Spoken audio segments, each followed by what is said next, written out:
birthday na ba niya kagahapon?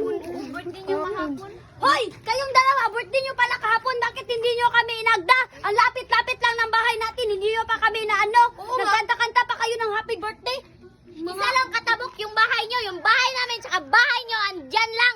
Ano, ha? Natatakot pa kayo na maubos namin yung mga ulam nyo? Hindi kami matakaw. Ha? Nagkanta-kanta pa kayo ng happy birthday. Hindi mo Ba tayo kahapon, tapos nilipat nyo lang ako. Ilang oras ako nag-antay doon, tapos nawala na kayo, nagugutom na ako. Nakita ko sa may mo, kumakain na pala kayo.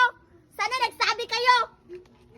Padaan-daan ako kahapon, kahit isa sa inyo, hindi ako pinapansin. Paulit-ulit akong nagdaan-daan, kahit isa sa inyo, hindi talaga ako pinapansin. Ang takaw-takaw nyo.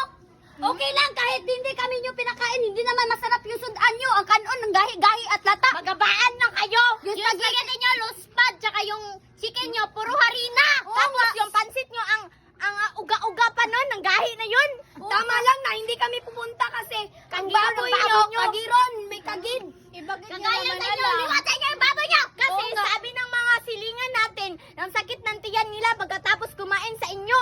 Oo nga, kagiron. Bakit yun naman alam? Siyempre naman, Minaydi mo. bahay natin eh. Ano ka ba? Huwag kayo mag-alala. Madami pa namang natira dyan. Sapat na yun sa inyong 4. Ano? Wag na! Sandali na yan! Sandali! Hindi kami aso para pakainin mo ng tira-tira! Oo, kasi magaganda kami. Hindi bagay sa amin yun. Panos na yun! Oo nga. Hindi kami kumakain ng panis. Huwag mo na kayo masusuko. Kasi meron pang tirang tiil doon. Oo nga. 4. Ew, anong tiil? Kagiro na tiil, baka tiil mo yan. Oo nga, yung tiil mo, tingnan mo yung tiil nyo. Dalawa, hindi kami namakain na tiil. Ang dami-dami kami. Birthday namin bukas.